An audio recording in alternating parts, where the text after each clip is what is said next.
Respected audience, மேடையில் இருக்கும் விஐபிகளே, humour club எனக்கும் ரொம்ப சம்மந்தம் உண்டு. 10-15 வருஷமாக குரோம்பேட்டையில் நிறைய நிகழ்ச்சிகளில் கலந்துட்டுருக்கேன். சேகர் ஃபோன் பண்ணி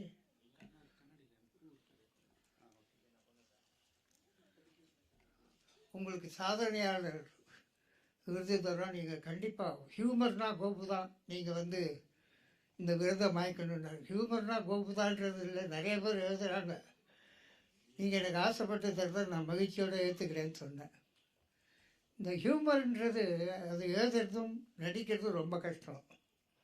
சென்டிமெண்ட்டை கூட ஈஸியாக எழுதிடலாம், வீட்டில் நடக்கிற சங்கதிகளை வச்சு அது இது. பட் ஹியூமர் எழுதுறதுன்றது ரொம்ப கஷ்டம். மேடையில் அதை ப்ரெசன்ட் பண்ணுறதும் ரொம்ப கஷ்டம். அது ஒரு டைமிங் சென்ஸ், அது ரொம்ப இம்பார்ட்டண்ட். ஹியூமர் கிளப் நிறைய talents, so many hidden talents in the world. அதை எக்ஸிபிட் பண்ணுறது தான் ஒரு திறமை. மேடையில் கூப்பிட்டு எல்லாரையும் ஜோக்ஸை சொல்லி ஒரு ஸ்டேஜ் ஃபியரை போக்கி நல்ல சர்வீசஸ் பண்ணிட்டு வராங்க. ஹியூமர்ன்றது நீங்கள் ஒரு 10 அடிங்க, பயப்படாதீங்க, சிரிப்பாடா மாட்டாடான்ற. ஒரு 20 சொன்னால் 10 பலிக்கும். நாங்களும் அப்படி வந்தாதான். எனக்கு ரொம்ப சின்ன வயசுலேயே ஹியூமரில் இன்ஸ்பிரேஷன். ஃபஸ்ட்டு என்னுடைய மதர், 2வது ஆனந்த வீடன், 3வது என்எஸ் கிருஷ்ணன். எங்கள் அம்மா எப்படின்னா காவேரி பக்கம் ரொம்ப ஹியூமரஸ் லேடி, கவலையாக பட மாட்டாங்க. அவள் ஃப்ரெண்டு ஒருத்தர் இறந்து போயிட்டாங்க. இந்த அம்மா துக்கம் விசாரிச்சுட்டு, நெடி ரொம்ப அழகிற, நடுவில் வந்தவன் நடுவுலையே போயிட்டான், மேலே ஆகிற காரியத்தை பாருன்னு போ. ஒருத்தன் அடிக்கடி மாமி என் முகத்தில் சாப்பிட்றேன் நானுன்பா. நீ இப்படி ஓசி சாப்பாடு சாப்பிட்டுருந்த, நீ உருப்படாத கோவிலில் விண்டை கட்டி வாங்கி விளக்கில்லாத கோவிலில் விண்டு திம்பேன்னுவா. என்ன எங்கேருந்து வருது இந்த டைலாக்லாம் இந்த அம்மாவுக்குன்னு. பெரிய இன்ஸ்பிரேஷனாக கவலையை. எங்கள் அப்பா சட்டத்தில் கூட எங்கள் அம்மா அழலை. அப்படி ஒரு லேடி, ஹியூமரஸ் லேடி அந்த அம்மா. அதுக்கப்புறம் இந்த காலேஜ் ஊர்கள் தினத்தந்தியில் சண்முகநாதன் எழுதினார், என்எஸ்கேக்கு பிறகு Gopu has given very good காமெடின்னு. ரொம்ப பெருமைப்பட்டேன் நான் அதுக்கு. காரணம், என்எஸ்கே யாரையும் ஹர்ட் பண்ணாமல், அந்த காலத்தில் அவர் பெரிய படிப்பு படித்தவர்கள் இருந்தாலும் அவருடைய காமெடியில் ஒரு சென்ஸ் இருக்கும். நீங்களாம், அதாவது எனக்கு 11 வயசு, நவ் 83. கிருஷ்ணபிடாரன்னு ஒரு புராண படம், அதில் அவர் ஒரு பாகவதர், கர்நாடக சங்கீத பாகவர். 6 மணிக்கு கச்சேரி, 4 மணிக்கு மிருதங்காரர் வர முடியாது, ஒரு அசந்தர்ப்பம், அவர் வரலன்னு சொல்லிட்டு பின்பாட்டுக்காரர் சொல்லிட்டார். ஐயோ, இப்போ மிருதங்கம் இல்லாமல் என்னடா கச்சேரிக்கு என்ன பண்ணுறதுன்னு. அப்போ அந்த சமயத்தில் ரோட்டில் இதனால் சகலமானவர்களுக்கும் தெரிவிப்பது மன்னருடைய கட்டளை அப்படின்னு ஏதோ ஒன்று அனௌன்ஸ்மெண்ட்டை கொடுத்துட்டு டன் டன் டன் டன் டன் டன்னு டேப் அடிக்கிறான். இவனை வச்சு கொஞ்சம் அட்ஜஸ்ட் பண்ணிடலாம் இன்றைக்கி ஈவினிங் கச்சேரிக்கு அப்படின்னு சொல்லிட்டு, வேறு வழி இல்லை. நான் இவனை என்எஸ்கே கூப்பிட்டாருண்ணா, அப்பா நீ சாயந்தரம் ஒரு கச்சேரி நீ மிருதங்கம் வாசிக்கணும்னா. அப்படின்னா என்ன சாருண்ணா? இல்லை இப்போ நீ இப்போ டேப்பில் வாசிச்ச இல்லையா, அதே மாதிரி உனக்கு இதுதான் சென்ஸ் இருக்கு, நீ அதை சைடில் வாசிக்கணும், அவ்வளோதான், அதான் மிருதங்கம், கொஞ்சம் ஒப்பேத்திரு. சரி என்னன்னா 6 மணிக்கு தைரியமாக கச்சேரிக்கும் போயிட்டா, ஆடியன்ஸும் வந்துட்டான். இன்னும் என்எஸ்கே பாடுவார், ராமணி சமானமவரு டன் டன் டன் டன் டனக்கடை டன் டனக்கடன்னா. கொஞ்சம் அனுசரிச்சு கிட்ட வாப்பா அப்படின்னாரு. அவன் மிருதங்கத்தோட நகர்ந்து வருவான்.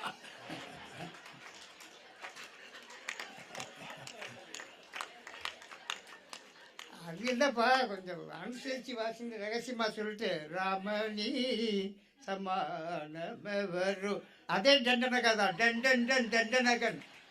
இவன் ஒத்து வர மாட்டான், நம்ம தான் ஒத்து போனோம். ராமணி சமானமவரு டண்டன் டன் டண்டனக்கடை, ராமணி சமானமவர் டண்டன் டன் டண்டனக்கடை. அப்படி ஒரு ஹியூமர். எனக்கு 11 வயசு, ரொம்ப ஐ வாஸ் இன்ஸ்பயர்ட். அதை நான் இப்போ அதாவது நான் சொல்கிறது 73 இயர்ஸ் பேக், நான் எனக்கு ஞாபகம் வச்சு நான் அதை சொல்கிறேன். அது கிருஷ்ணபிடாரன்ற படத்தை ரொம்ப பேர் பார்த்துருக்க முடியாது. அது மாதிரி அவர் ஸ்பெஷல் அவர். அவரை ஒப்பிட்டு எனக்கு எழுதினார் சண்முகநாதன். அவருக்கு அடுத்து கோபு நாகரிகமான நகைச்சுவை கொடுத்தவர். இன்னொரு ஆனந்தவடனை பற்றி ஜோக்ஸ்ன்னு சொல்லாதீங்க அப்படின்னாரு. அந்த காலத்தில் ஆனந்தவடனோட ஜோக்ஸு, கோகுலனுடைய கார்ட்டூன், அதுக்காகவே நான் சொல்கிறதெல்லாம் 1940s. அப்போ நான் எனக்கு செகண்ட் ஃபார்மோ படிக்கிறேன். நானும் டைரக்டர் சீசன் கிளாஸ்மேட்ஸ். ஆனந்தவடனே அதுக்காகவே நான் வாங்கி படிப்பேன். அதில் இன்றைக்கி எனக்கு ஒரு ஜோக் ஞாபகம் இருக்குல்ல, லேட் 40s வந்த ஜோக்கு. ஒருத்தன் ஹோட்டலுக்கு வருவான். அதை கொஞ்சம் ஸ்க்ரீன் ப்ளே போட்டு சொன்னால் தான் ஜோக் நல்லாயிருக்கும். இவங்க டக்கு டக்குன்னு சொல்லிட்டு போயிடுறாங்க. இப்போ இதுக்கு ஸ்க்ரீன் ப்ளே பண்ணணும். ஒருத்தன் ஹோட்டலுக்கு டிஃபன் சாப்பிட வரோம். கீழே ஆளில் ஒரே கும்பல். சார் அந்த முதலாளி முதல்வா கோயிலை போட்டு இங்கே கீழே இல்லை, மேலே போய் சாப்பிடுங்க, மாடி மேலே இடம் இருக்கு சாப்பிடுங்கன்னாரு. அவர் மிடில் ஏஜட் பர்சன் மெதுவாக நடந்து படியெல்லாம் ஏறி மேலே ஏறி போகிறார். 4வது படிக்கிட்டு தடிக்கு கீழே விழுந்துடுறார் அவர். இப்போ கல்லாப்பட்டியில் இருக்கிறவங்களாம் அதன் போய் என்ன சார் அடிபட்டதா அப்படின்னா சார் ஐஸ் வாட்டர் கொடுறாங்க. அப்படிலாம் ஐஸ் வாட்டர் அறைனா அந்த காலத்தில் ஐஸ் வாட்டரை உணர்ந்து கொடுத்தாரு. அவர் நின்று நிதானமாக குடித்தார். அதை குடிச்சிட்டு ஒன்று கேட்கலாமான்னு அந்த முதலாட்ட கேளுங்க சார் அப்படின்னு. இல்லை இப்போ இந்த 4வது ஸ்டெப்லேருந்து நான் கீழே விழுந்தேன், ஐஸ் வாட்டர் கொடுத்தீங்க, எத்தனாவது பட்டியிலேருந்து விழுந்தா பாதாங்கி கொடுத்தீங்கன்னா.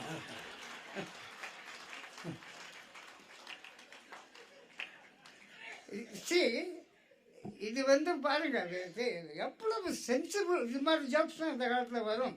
இது இவ்வளோ பெருசாக இருக்காது. அதை நான் கொஞ்சம் ஸ்க்ரீன் ப்ளே பண்ணி சொன்னேன். அது எப்போவுமே ஜோக்ஸை கொஞ்சம் விலாவரியாக சொன்னால் அது எப்பவும் பலிக்கும். கிரேசி மோகனை பற்றி ஒரு வார்த்தை. அதாவது ஐ வாஸ் ரிமைண்டட், கேசிங்கும்போது stage, I was reminded of my old days. 1965 பாலச்சந்தர்கிட்ட அனந்தன் ஒருத்தர் இருந்தார். Is no more. அவர் அசோசியேட் இருந்தார். எங்கிட்டையும் அசோசியேட்டாக ஒர்க் பண்ணியிருக்கார். கரெக்டா கல்யாணம் அந்த படத்தெல்லாம். அவர் என்னை நாடக ஃபீல்டில் எழுத்து விட்டார். நானும் யூனிட்டி கிளப்பில் நிறைய நாடகங்கள் எழுதி அது திரைப்படமாக காசேட்டான்னு கனவு தான் வாஸ் மோர் ஹிட் இந்த ட்ராமா தேன் இன் சினிமா. ஸ்டேஜுன்றது அவ்வளோ பவர்ஃபுல் மீடியா. எனக்கு ரொம்ப பிடிக்கும் அது. அதில் எவ்வளோ டேலண்ட்ஸ் எல்லாம் வந்திருக்கு. நம்ம மௌலி எடுத்துக்கோ, ஷோ எடுத்துக்கோ, எஸ்வி சேகர், மகேந்திரன், மௌலி, இவ்வளோ கூச்சபிரான், அந்த பக்கம் பிஎஸ் ராகவன், அது மாதிரி நிறைய டேலண்ட்ஸ் உருவாயிருக்கு. காமெடிஸில் எஸ்பெஷலி காமெடி ஷோஸ் காத்தாடி ராமூர்த்தி. எனக்கு புறாமையாக இருக்குது இவங்களெல்லாம் பார்த்து ஜிலுவா. அதாவது எங்கே இப்போ கேசி மோகன் 750வது இன்னும் இந்த சாக்லேட் கிருஷ்ணா போட்டிருக்கான்றாங்க. அப்படின்னா இப்போ ரிப்பீட்டட் ஆடியன்ஸ் இருக்குது, பீப்புள் லைக் இட்னு அர்த்தம். எங்கள் ப்ரீவியஸ் பிக்சர்ஸ் தான் காதலிக்கு நேரம்லேயே பார்த்தவனே பார்த்துருப்பான். இன்னொன்று எனக்கு பெரிய ஹெல்ப் ஸ்ரீதர். இது happen to be my classmate. அவன் எல்லாருக்கிட்டையும் சிவாஜி கணேசன்லேருந்து ஜெமினி கணேசன்லேருந்து என்னை அசிஸ்டன்ட்னு அவர் சொன்னது கிடையாது. இது இஸ் மை ஃப்ரெண்டு அப்படின்னு தான் சொல்லியிருக்காரு. அவருடைய லிஃப்ட் எனக்கு பெரிய காதலிக்கு நேரமில்ல கதை வச்சனம் ஸ்ரீதர் கோப்புன்னு போட்டு என்னை என்கரேஜ் பண்ணார். அதுக்கப்புறம் எனக்கு ரொம்ப பாப்புலரிட்டி ஆச்சு. நான் குமுதத்தில் சுரதிக்கிறார் துரைக்கண்டன் ஒரு கட்டுரை ராக்கி ரங்கராஜன் கேட்டுட்டார், ஒன்று எழுதுங்க யூமரஸார்னு எழுதினேன். அதுக்கு டைட்டில் சுரதிக்கிறார் துரைக்கண்டன் பேர். அது மோகனுக்கு ரொம்ப பிடிக்கும். அது படிச்சுட்டார் போட்டுருக்கு.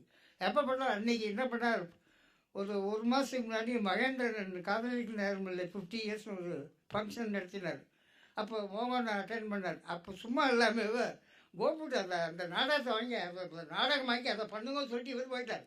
அந்த மிஸ்ஸஸ் வயசு பார்த்தா ஏன் மகேந்திரனுக்கு அது எழுதி கூட அப்படின்ட்டு. அந்த ஸ்கிரிப்டில் எப்படி எதுக்கு சொல்ல வரேன்னா, அதை அருமையான ஸ்கிரிப்டு. அதை எஸ்ஏபி படிச்சுட்டு உங்களுக்கு தேவன் ஸ்டைல் இருக்குது, நிறைய எழுதுங்கன்றார். எனக்கு பத்திரிகைக்கு அப்போ எழுதுறதுக்கெல்லாம் இது இல்லை. அதில் கோபுன்ற கதை வசனக்கர்த்தாவை என்னையே ஹீரோவாக்கி ஒரு கதை எழுதினேன். ஒரு குப்பத்தில் இருக்கிற ஒரு தேங்காய் சீனிவாசன் டீ கடை மாதிரி ஒரு தாதாவுக்கு அந்த சினிமாவில் நடிக்கணும்னு ஆசை. அப்போ கதை வசனக்கர்த்தா கோபுக்கிட்ட வந்துடுவார். நீ தான் கோபுவா அப்படின்னு வந்தால் ஒருத்தர், என்ன நீ சீதனுக்கு சோத்து கையாம, அதான் ரைட் ஹேண்டு. ஆமாங்க. என்ன என்ன கொஞ்சம் சினிமாவில் ஹிஸ்ட்ரி விடாதுனாரு. அப்பா இவ்வளோ இது சுலபமாக சொல்லிட்டா, சினிமான்றது எவ்வளோ பெரிய மீடியா. சும்மா இஷ்டம் விடு சார். நீ ஒரு சீனில் நடிக்க விடு. இந்த நாகாசி தேங்காய் சீனத்தை எல்லாரும் பீட் பண்ணி காமிக்கிறேன். அப்படி ஒரு கேரக்டர். அப்படியே அடிக்கடி வந்து சொல்ல பண்ணுவார். என் காரில் ஏறி உட்காந்துருவார். ஸ்டூடியோவுக்கு போவோம். அங்கே எம்எஸ்வி ரெக்கார்டிங் நடந்துட்டுருக்கோம். சுஷீலாவுக்கு பாட்டு சொல்லி கொடுத்துருவார். இந்த பஸ் ஸ்டாண்டுக்கு சும்மா இருக்க மாட்டேங்க, வாங்க கோப் சார் என்னென்ன இந்த ஆளே கூவி கிடைக்கிறான். அந்த அம்மாவை பாட வர மாட்டேங்கிறார்.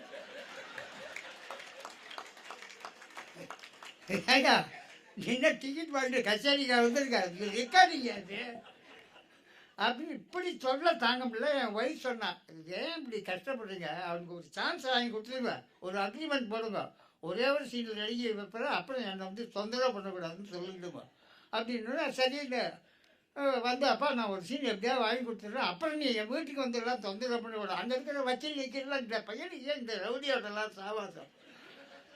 அது இல்லாமல் அவன் 2 சப் இன்ஸ்பெக்டர் வர வெட்டியிருக்கான். இவனுக்கு சான்ஸ் கொடுக்கவே இருந்தாலும் கஷ்டம், என்னடா பண்ணுறதுன்னு பண்ணிட்டு இருக்கும் போது நீ சார் சிவாஜி கணேசன் என் ட்ராமா கிட்டா அப்படின்னா தலைவர் சங்கத்துக்கிட்ட இன்னும் இவ்வளோ ஈஸியாக சொல்கிறேன் எல்லாருமே. சரி அவர் கிடைக்கலன்னா சீக்கிரம் கேட்டாங்க, ஏன் அவருக்கு பாம்பே போயிருக்கா, அப்போ நீ நம்ம பேட்டாள் நீ வந்துடுன்னு எனக்கு சான்ஸ் கொடுப்பான். சரி நாடகம் என்னையா டைட்டில்னு கேட்டான், வராவிட்டால் கொலைன்னா. எத்தனை மணிக்குப்பா நாடகம்னா, 5 மணிக்கு, நான் 4:30 வந்துடுறேன். சரி 4:30 மணிக்கு போய் உக்காந்தேன். உட்காந்தா கூட்டம்லாம் ஒரு லோ கிளாஸ் கூட்டம், பீடி சிகரெட் ஏதோ பிடிக்கிறாங்க. வா சார் அப்படின்னு சொல்லி இன்னும் சீக்கிரமாக வந்துட்டா போல அப்படின்னு அவன் சிச்சை வந்தான். எங்கப்பா உங்கள் வருஷத்துக்கு காணுன்னு, இந்த போலீஸ் ஸ்டேஷன் வரைக்கும் போய்கிறார் சார், வந்துடுவார்.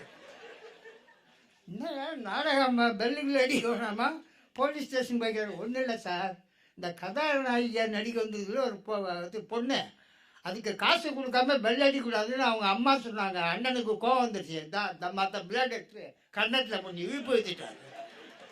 அதை போலீஸ் கேஸ் அடித்து போய்க்கிறாங்க. அதை பரவாயில்ல, என்னப்பா சர்வசாதாரணமாக சொல்கிறீங்க, இப்போ அப்போ நாடகம் இல்லையான்னு இதோ வந்துடுவோம் சார், வக்கீல் சேஷாத்துக்கு போயிட்டார், நாங்கள்லாம் கோர்ட்டுக்கு போக மாட்டோம், ஜாமீனுக்கு இங்கே வாங்கிடுவேன் என்ன இதோ வந்துடுவாரு இப்போ அப்படின்னு அவரும் வந்துட்டார். மனுஷங்க சார் கொஞ்சம் கேஸ் ஆகி போச்சுன்னா உடனே வந்துட்டு பெல் அடிச்சிட்டான். நாடகமாக ஆரம்பிச்சாச்சு. ஒரு பொம்பளை ஃபோட்டோவை மாட்டினா அந்த ஹீரோயின் எல்லாமே என் மறைந்த காதலின்னு ஒரு டைலாகை போட்டு நாடகத்தை முடிச்சுட்டான். எனக்கு தெரிஞ்ச வாழ்க்கையில் 2 பேர் தான் இந்த ஃபீட்டை பண்ணியிருக்காங்க. ஒன்று எம்ஜிஆர், பானுமதி அம்மா ட்ரபிள் பண்ணுறாங்கன்னு நாடோட பண்ணல ஆர்டிஸ்ட் சேஞ்ச் பண்ணி வாழை போட்டு இது பண்ணிடுவார். அட்லி ஹீரோ தான். இப்படி அந்த அவன் சொல்ல தாங்கலை. அப்புறம் தாதா மிராசின்னு ஒருத்தர், அவர் இந்த காதலிக்கு நேர்மலை இப்போ பார்த்தீங்களே நாகேஷன் பாலையா, அவருடைய மேனரிசம் தான் அந்த இன்ஸ்பிரேஷன் ஆஃப் காதலிக்கு நேர்மலை. அவர் அப்படி தான் எங்ககிட்ட ஒரு கதை சொல்ல வந்தார், சீனியர்கிட்டையும் எங்கிட்டையும் ஒரு சஸ்பென்ஸ் கதை கேட்டுங்க அப்படின்னு. அவர் அப்படி தான் டயலாக வாயிலே வராது, ஆக்ஷன்லேயே இருக்கும். என் ஃபெலோ வயசு கம்மி, இதை முந்தையே சொல்லி தொடக்க வேண்டியதாக.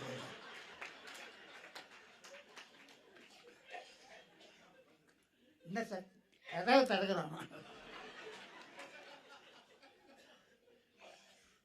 என்ன சார் பாக்கெட்டில் கை இப்போ புரிஞ்சுது, டேக்ஸ் த பிஸ்டல் இப்படியே சொல்லிட்டு இருந்தார். ஸ்ரீதர் என்ன பண்ணார், நீங்கள் ஸ்கிரிப்டாக எழுதி கொடுத்துருங்க, நாங்கள் 4-5 நேரம் படிச்சுட்டு அடுத்த சிட்டிங் உட்காரோன்னு. அந்த தாதா மிராசியில் தான் அந்த இன்ஸ்பிரேஷன் தான் அதை வச்சோம். அந்த தாதா மிராசி காலில் விழுந்து, என்னை ஒரு ரவுடி ரொம்ப தொந்தரவு பண்ணுறான், ஒரு சீனை கொடுங்க, அதுக்கு என்ன கொடுத்துடலாம் அப்படின்னு சொல்லி அவர் ஒரு சீனை வில்லனுக்கு அசிஸ்டண்ட்டாக அவனுக்கு ஒரு சீனை கொடுத்துட்டார். அவனும் நடிச்சுட்டு போயிட்டான். நான் திருவல்லிக்கேணிக்கு வரேன், 4 மாடவீதினே எழுதிட்டான், குருநாதர் கோப்பு வாழ்க, குருநாதர் கோப்பு.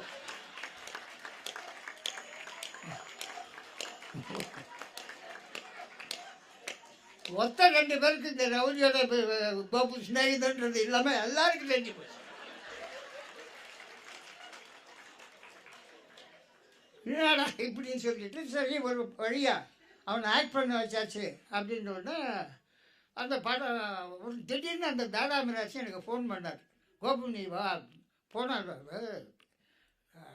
ரிலீஸ் பண்ணுறேன் 10 டேஸில், ரொம்ப லென்த்தியாக இருக்குது, சில சீன்ஸை கட் பண்ணணும்னு சொல்லிட்டு அந்த துரைக்கண்ணு நினச்சான் அந்த சீனை கட் பண்ணிட்டான். அந்த சார் சார் சார் அந்த சீனை கட் பண்ணாது சார், அவன் அருவாளோட திடீர் அதெல்லாம் எனக்கு கேட்டு என்ன நீ எவ்வளோ பெரிய ரேட்டர், இந்த சீன் இல்லைன்னா என்ன மற்ற சீனில் ஓடுன்னு சொல்லிட்டு அவர் கட் பண்ணி படம் ரிலீஸ் ஆகிறது. தினத்தந்தியில் அட்வர்டைஸ்மெண்ட் வந்துடுது. அவர் வந்துட்டார், தாதா துரைக்கண்ணு வந்துட்டார், கோபு சார் அடுத்த வெள்ளிக்கிழமை சித்ரா டாய்ஸ் நம்ம படம் ரிலீஸ் ஆன அந்த கீழே இருக்குது பாருங்க டிக்கெட்டு, அத்தனையும் நான் ஃப்ரெண்ட்ஸுக்கு எல்லாம் வாங்கிட்டேன் சார், வாங்கி உன் பேர் வந்து வர பாருங்க பூத்துக்குறேன் நான் அப்படின்னு சொல்லிட்டு போயிட்டோம். எனக்கு கையும் வரல கால் வரல, ஒய்ஃபை வரல. நான் ரிலீஸ் அன்றைக்கி நம்ம ஊரில் இருக்க வேண்டாம், உன்னை நான் கொடைக்கானலுக்கு ஆக்ஷன் போகிறேன். அவள் சொன்னா நம்ம கல்யாணம் ஆகி இப்போ பையன் SSLC படிச்சுட்டு இருக்கான், இதுக்கு வரைக்கும் நீங்கள் கொடைக்கானல்னு ஊர் பேரே சொன்னதில்லை, இன்னும் திடீர்னு கொடைக்கானல் இல்லை இல்லை. அன்றைக்கி ஃப்ரைடே ஒரு ரிஸ்க் இங்கே வேண்டாம் நம்ம போயிட்டு வருவோம் ஏன்னு சொல்லிவிட்டு நான் கொடைக்கானலுக்கு போயிட்டேன். அங்கேருந்து ஃபோன் போடுறேன், ஏதாவது ரிலீஸ் அன்றைக்கி கலாட்டா வாடணும். ஒன்றும் கலாட்டா இல்லை, அது கலாட்டா இல்லை, படம் ஓடுது சார், நல்லா தான் இருக்குது, பரவாயில்ல ஓடுதுன்னு அப்படின்னு சொல்லிட்டு சரின்னு ஒரு 3 நாள் எந்த கலாட்டாவும் இல்லை. அவன் என்ன கொஞ்சம் அவன் கோபம் குறையிட்டேன்னு இருந்தேன். 1 நாள் ஆச்சு 2 நாள் ஆச்சு 2 மாதம் ஆச்சு, துரைக்கண்ணை காணும். அவன் ஏண்டா வந்தான்னு கவலைப்பட்டுருந்தது போய் இப்போ அவன் ஏன் வரலன்னு கவலைப்படாது.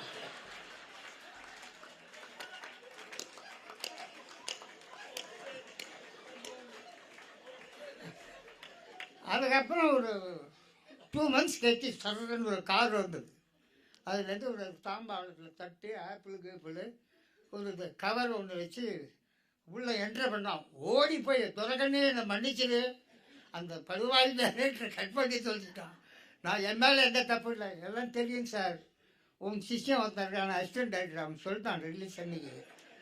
ஒன்றும் இல்லை சார், ரொம்ப சென்டிமெண்ட்டாக எனக்கே மூவ் ஆகிட்டேன் அவன் சொன்னதில்லை. இன்னொரு ஃப்ரெண்ட்ஸோட போனேன் சார், இப்போ வருவான் அந்த சீனு, அப்பா வருவான் சீனு, கட்சி வரைக்கும் காத்து நான் வரவே இல்லை சார், என் ஃப்ரெண்டு எதிரில் ரொம்ப சேம் ஆகி போச்சு சார். என்ன ஒன்று இந்த சினிமாவில் என்ன சார் வாக்கு சுத்தமாக கிடையாதா, அந்த டைரக்டர் வந்து நல்லா நடிக்கிற அப்படி எப்படின்னாரு என்கிட்ட, அந்த சீனை இல்லாமல் பண்ணிவிட்டாரு, வாக்கு சுத்தமே இல்லை, இந்த பிரம்மாண்டி தொழில் நீ எப்படி சார் இவ்வளோ நாள் ஆகுற,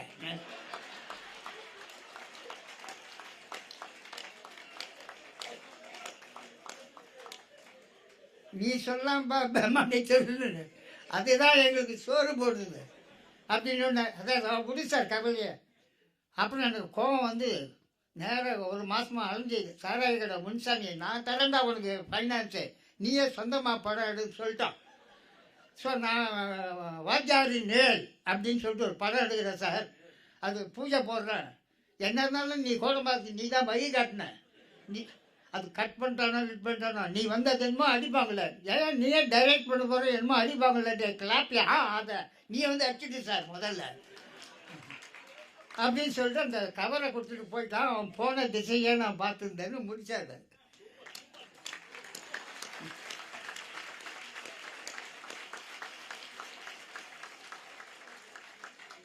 இதுக்கு ரொம்ப பெரிய வரவேற்பு அந்த காலத்து ரியல் கேரக்டர்ஸ்லாம் ஸ்ரீதர் சிவாஜி எல்லாம் வருவார் அந்த இன்பிட்வீனில். அதை SAPயே படிச்சுட்டு ரொம்ப நல்லா இருக்குது. அதை நான் படமாக கூட எடுத்துக்கிறது, ஒருத்தருக்கு ரைட்ஸ் கொடுத்தேன், அவர் ஏதோ ஒரு காரணத்துக்காக எடுக்கல. இது மாதிரி ஹை கிளாஸ் இதெல்லாம் ஓடாது, அதுக்கு ஸ்ட்ரைட்டிக்கிட்டு அப்படி போயிட்டாங்க. இது மோகனுக்கு ரொம்ப பிடிச்ச இது.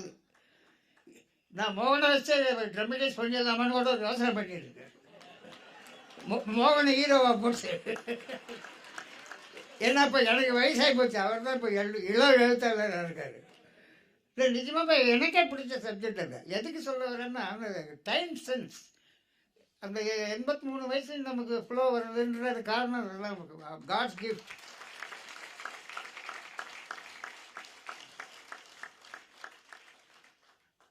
இப்போ வைஜி மகேந்திரன் என்னுடைய பரம ரசிகன், அதே மாதிரி கேசி மோகன் என்ன மானசீகமாக குருவாகவே, மானசீகத்தில் ஸ்ட்ரெயிட்டாகவே நீங்கள் தான் சார் குருன்னு சொல்லிட்டாரு. அவரே ஒரு நல்ல எழுத்தாளர். அவர் பத்திரிகையில் கேட்கும்போது 10 அவதாரம் கோபு எடுத்தாருன்னு என்னுடைய பழைய பிக்சர்ஸ் எல்லாம் சொல்ல வேண்டிய அவசியமே இல்லை. There is no professional jealousy nowadays. அவர் வந்து உண்மையாக என்னை பாராட்டின போது அதை விட ஒரு சந்தோஷம் எனக்கு லைஃப்பில் எதுவும் கிடையாது.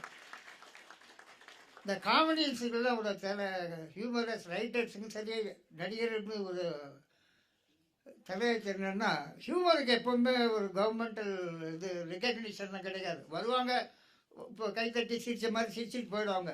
அதே ஒரு நெஞ்சிலாலயமோ ஒரு பாசமலர் வந்து அதுதான் நிற்கும், அதுக்கு தான் அவார்டு கிடைக்கும். இது வந்து சிரிச்சிட்டு போயிடுவாங்க. ஸோ மோகன் என் மேலே ஒரு பயங்கர ஒரு பக்தி கிரேஸ் இருக்கிறது ரொம்ப ஆச்சரியம். கிட்டத்தட்ட அவரும் அவருடைய பிள்ளைகளை நான் தேவசனா நாங்கள்லாம் போய் ஒரு பார்த்தோம். ஜாக்கல் கிருஷ்ணன் அதை ஒரு ஜோக்குக்கு அடுத்த ஜோக்கு ஒன்றுமே புக்காக அவ்வளோ ஓவர்லாப்பிங் லாஃப்டர். அதாவது அப்படி இவங்க 3 பேர் தான் ஓரளவுக்கு இப்போது அமைச்சர் நாடக குரூப்பை சேவ் பண்ணிட்டு வராங்க. ஒன்று மோகன், எஸ்வி சேகர் அண்ட் இது. I am proud of all of them. So I wish மோகன் இன்னும் நிறைய எழுதணும். இன்னும் அவருக்கு வயசு இருக்குது. என்னுடைய 60 ஆயிரத்துன்னு நினைக்கிறேன். 63. நானும் சதாப்தி சைடெலாம் பண்ணேன். என் wife writer by name Kamala Saduvappan. She is no more now. அவள் கதவுன்ற நாவலில் ஃபேமஸ். என் பசங்களும் சுமாராக எழுதுகிறாங்க. ஏதோ 2 பசங்க எழுதுகிறாங்க. இன்னும் 2 பேர் சரி பாவம் இந்த எழுத்து உள்ளத்தை மன்னிச்சு விட்ருவோன்னு விட்டாங்க. So happy family. இது ஒன்றும் நோ ப்ராப்ளம்.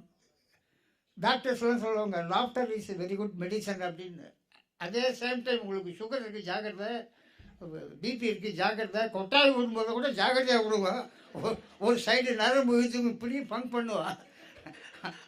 அதுக்காக நம்ம அந்த கொட்டாயை விடாமல் இருக்க முடியுமா, சிரிக்காமல் இருக்க முடியுமா? அது மாதிரி தைரியமாக நீங்கள் டாக்டர்லாம் நீங்கள் நிறைய உங்கள் கையில் தான். ஹியூமர் கிளப்பினுடைய இந்த நியூ ட்ரெண்டை பற்றி இவர் சொன்னார், ஆனந்தவுடன் பற்றி பேர் சொல்லாதீங்க. எந்த ஜோக்கையும் நீங்கள் கொஞ்சம் ஸ்க்ரீன் ப்ளே பண்ணி சொல்லுங்கள், அது டெஃபினட்டாக எழுதப்படும். அது இந்த இவர் நல்ல ஜோக்ஸ்லாம் கூட சொன்னாங்க. கொஞ்சம் வேகமாக இவர் சேகர் பக்கத்தில் இருந்தவுடனே அவங்க இந்த நித்யஸ்ரீ வந்து கொண்டு இருக்கிறார், ஜோ வந்துகிறார், ஜோ வந்து விடுவார் அப்படின்னு சொல்லிட்டு இருக்குச்சே. அப்போ பாவம் ஜோக்கை ஸ்பீடாக சொல்ல ஆரம்பிச்சிட்டார். கொஞ்சம் நிறுத்தி நிதானமாக சொல்கிறதுக்கு நான் சேகரை அவர்களுக்கு டைம் கொடுக்கணும்னு நான் வேண்டிட்டு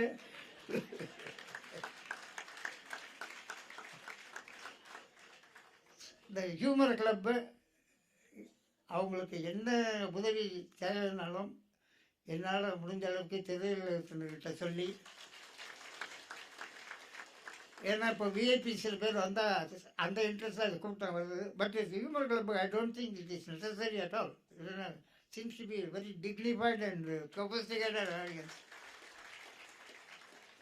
ஸோ இந்த வாய்ப்புகளை எங்களுக்கு கொடுத்த எனக்கும் மோகனுக்கும் இந்த விருது கொடுத்ததுக்கு I thank all of you and thank you.